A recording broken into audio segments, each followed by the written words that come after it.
नमस्कार, मी सविताच किचनमध्ये तुम्हा सर्वांचं खूप खूप खूप मनापासून स्वागत। आज आपण भगरीचा म्हणजे वरीच्या तांदळाचा शिरा बनवणार आहोत।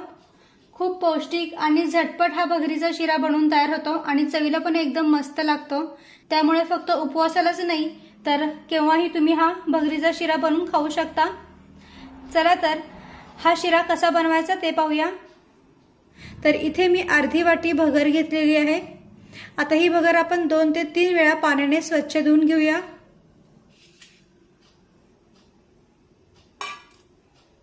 एक बाउल घेऊया आणि त्यामध्ये ही भगर टाकूया आणि भगरीमध्ये पाणी टाकून ही भगर आपण 2 ते 3 वेळा स्वच्छ धुवून घेऊया।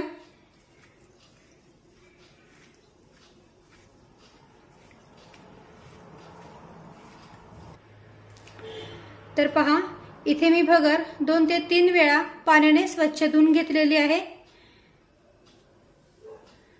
आता ज्या वाटीने आपण अर्धी वाटी भगर घेतलेली आहे त्याच वाटीने 1 वाटी पाणी घेऊया आणि 1 वाटी दूध घेऊया। हवं तर संपूर्ण दूध किंवा संपूर्ण पाणी तुम्ही घेऊ शकता। अर्धी वाटी भगर आहे तर 4 पट आपल्याला दूध आणि पाण्याचं मिश्रण घ्यायचं आहे। आता हे दूध आणि पाण्याचं मिश्रण आपण गॅसवर गरम करायला ठेवून देऊया। तर गॅसवर मी कढई गरम करायला ठेवलेली आहे। आता या कढईमध्ये 2 चमचे तूप टाकूया।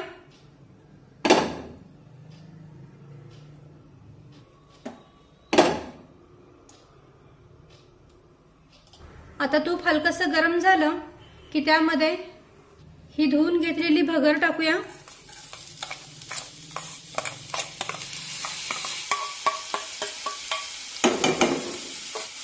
आणि गॅसची फ्लेम अगदी मंद ठेवून ही भगर हलक्या तांबूस रंगावर भाजून घेऊया।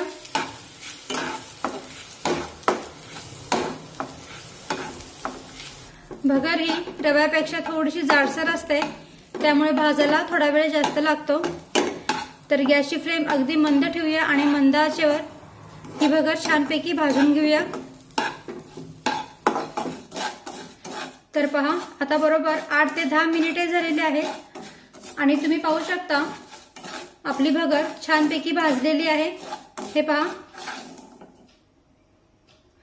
छान बदामी रंग आलेला आहे भगरीला। आता यामध्ये थोडेसे काजू आणि बदामाचे काप टाकूया आणि हे सुद्धा 2 मिनिटे या भगरी सोबत परतून घेऊया। हवं तर सुरुवातीला जेव्हा आपण कढईमध्ये 2 चमचे तुपामध्ये भगर भाजून घेतली ना, तेव्हा भगर भाजायच्या आधी जरी हे काजू आणि बदाम तुपामध्ये परतून घेतलेत ना तरीही चालेल।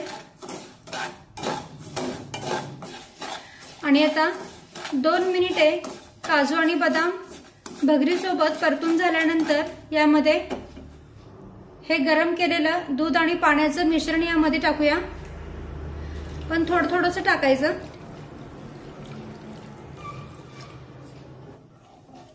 हलवून घेऊया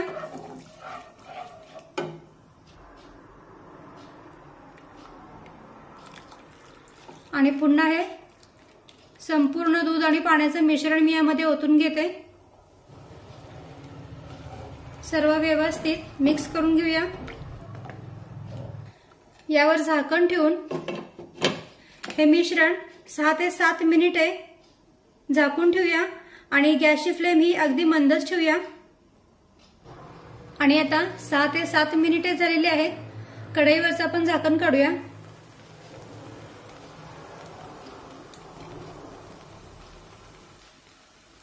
तर पहा, या भगरीतलं संपूर्ण पाणी आटलेलं आहे आणि भगर पण आपली छानपैकी शिजलेली आहे, छान फुलून आली। आता यामध्ये ज्या वाटीने आपण अर्धी वाटी भगर, 1 वाटी पाणी आणि 1 वाटी दूध घेतलेलं आहे त्याच वाटीने अर्धी वाटी गुळ यामध्ये टाकूया। गुळाच्या ऐवजी तुम्ही अर्धी वाटी साखर जरी घेतली तरीही चालेल। आता हा गुळ या भगरीमध्ये व्यवस्थित मिक्स करून घेऊया।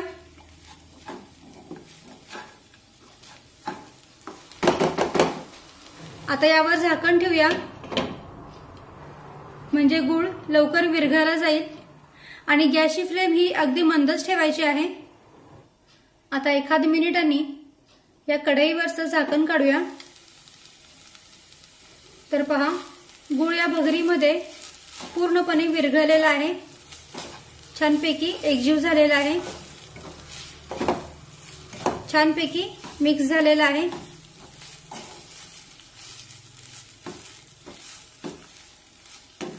आता यामध्ये आपण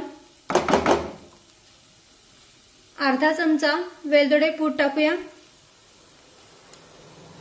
मिक्स करून घेऊया।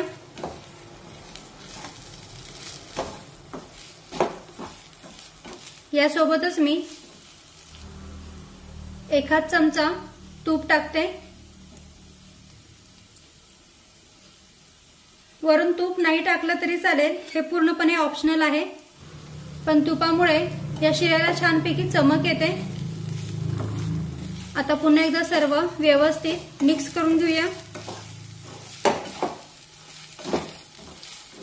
तर पहा, इथे आपला भगरीचा म्हणजे वरीच्या तांदळाचा गुळ घालून केलेला शिरा बनून तयार आहे।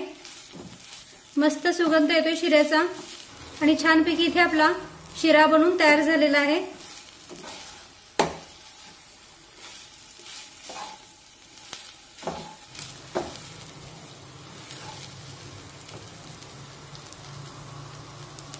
तर आता गॅस बंद करूया आणि हा शिरा काढून घेऊया।